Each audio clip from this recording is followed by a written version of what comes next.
Hi, I'm Irene, and we're going to learn today about daylilies. So the daylily, this one has already bloomed, and you can see there's this sprack over here with the little seed pod.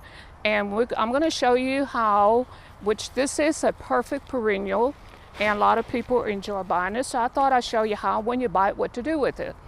So the first thing you notice, it is root bound.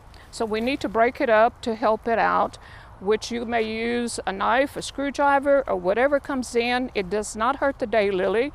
And by the way, the daylily, because it's a perfect perennial, comes in all various sizes, heights from 18 inches to 48 inches tall. They also have blooms from spiders to orchid looking, every color you can think except for blue.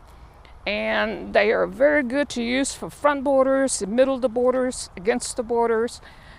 They bloom from spring till almost fall, and depends on the variety. They also have where you don't have to, they're very good in the summertime. That's one thing about it. You don't have to water them as much. They're very forgiving. I'm trying to split this one so we can show you how you can break it up, because after 5 years they get very root bound and you need to break it up or they won't bloom as pretty.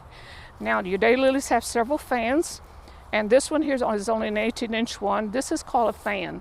So what you need to do after you break it up, spread the roots out a little bit, and because of our hot summers, which they do not mind, they do require about 6 hours of minimum sun. Make a little hill and take and plant on top of the hill, a little bit, about an inch or two of the normal ground, and then hill it up like this. After you put a little bit of microlife, you can put it under the thing, you can sprinkle around it, it will not burn the plant.